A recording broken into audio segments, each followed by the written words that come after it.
সকলোকে স্বাগতম জনাইছোঁ পুনৰ মোৰ চেনেললৈ বিডি নলেজ 22 আৰু আশা কৰোঁ সকলো ভালে আছে। আজি পুনৰ এটা নতুন ভিডিঅ' লৈ আহিছোঁ। বহুত দিনৰ মূৰত লৈ আহিলোঁ।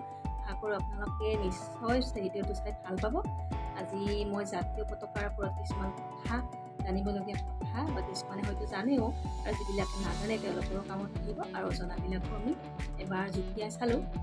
আৰু আমাৰ ভাৰতৰ জাতীয় পতাকা সম্পৰ্কে বিভিন্ন কথা আছে, যিবিলাক কথা আমি জনাটো খুবেই প্ৰয়োজন আৰু এই ভিডিঅ'ৰ জৰিয়তে মই সেইখিনি জনাবলৈ প্ৰয়াস কৰিম। চাব ভিডিঅ'টো শেষলৈকে আৰু ভিডিঅ'টো কেনে পালে লাষ্টত কমেণ্ট কৰি জনাব। ভিডিঅ'টো ষ্টাৰ্ট কৰোঁ। জাতীয় পতাকাখনক সদায় আমি নমস্কাৰ জনাওঁ আৰু আমি জানো যে ভাৰতৰ জাতীয় পতাকাখন 3 বৰণীয়া, ওপৰত গেৰুৱা, মাজত ফকুলা আৰু তলত শ্যামল মানে হ'ল সেউজীয়া আৰু কাষত মাজত এইটো অশোক চক্ৰ, যিটো চক্ৰ নীলা বৰণৰ আৰু তাত 24ডাল দণ্ড থাকে, হয়নে?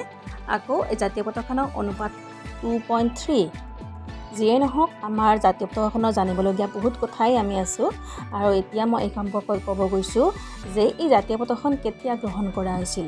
1947 চনৰ 22 জুলাই তাৰিখে গণ পৰিষদৰ অধিৱেশনত এই জাতীয় পতাকাখনৰ বৰ্তমান ৰূপটো ভাৰত অধিৰাজ্যৰ চৰকাৰী পতাকা হিচাপে গৃহীত হৈছিল।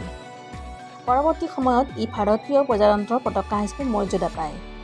ভাৰতত সাধাৰণতে আমি এইটো তিৰংগা পতাকা বুলি কওঁ, নহয়নে? আমি সকলো তিৰংগা পতাকা বুলিয়েই কওঁ। আৰু এতিয়া আকৌ নতুন তথ্য আপোনালোকক দিব গৈ আছোঁ। আপোনালোকে জানেনে এই পতাকাখন কোনে অংকন কৰিছিল? এই পতাকাখনৰ ডিজাইনটো কোনে কৰিছিল? সেয়া হ'ল পিংগলি ভেংকয়া। তেওঁ ডিজাইনটো কৰিছিল। ভাৰতীয় জাতীয় কংগ্ৰেছৰ নক্সা তাৰ ভিত্তিতে এইটো পৰৱৰ্তী সময়ত প্ৰস্তুত কৰা হৈছিল।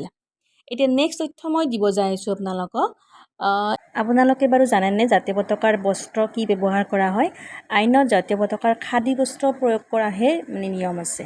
বাৰু আপোনালোকে জানেনে জাতীয় পতাকা উৎপাদনৰ অধিকাৰ কাৰ আছে? আচলতে khadi development and village industry commission, khadi উন্নয়ন আৰু গ্ৰামীণ শিল্প কমিশ্যনৰহে জাতীয় পতাকা উৎপাদনৰ অধিকাৰ আছে। আৰু কেইটামান জানিবলগীয়া কথা আছে, সেইকেইটাও মই একেলগে কৈ দিওঁ। 2002 চনত এজন নাগৰিকৰ আপিলৰ ভিত্তিত উচ্চতম ন্যায়ালয়ে সাধাৰণ নাগৰিকক অধিকাৰৰ অনুমতি দিয়াৰ বাবে ভাৰত চৰকাৰৰ পতাকা বিধি সংস্কাৰত নিৰ্দেশ দিছিল। ভাৰতীয় সাধাৰণ নাগৰিকেও যাতে জাতীয় পতাকা ব্যৱহাৰত অনুমতি পায় আৰু সেই মৰ্মে উচ্চতম ন্যায়ালয়ৰ যিটো নিৰ্দেশ মৰ্মে সীমিত ক্ষেত্ৰত ব্যৱহাৰৰ অনুমতি দিয়া হয়। আৰু এটি নতুন তথ্য আপোনালোকক দিব যাওঁ। এইটো হ'ল 2005 চনৰ কথা। 2005 চনত পতাকা বিধি সংশোধন কৰি কেইটামান বিশেষ ধৰণৰ বস্ত্ৰ ব্যৱহাৰৰ অতিৰিক্ত ব্যৱস্থা কৰা হয়। তাৰপিছত আৰু এটা নতুন তথ্য লৈ আহোঁ। সেয়া হ'ল 2009 চনৰ কথা। 2009 চনৰ তথ্য অনুসৰি কৰ্ণাটক খাদী গ্ৰামোদ্যোগ সংযুক্ত সংঘই হ'ল জাতীয় পতাকাৰ একমাত্ৰ উৎপাদক।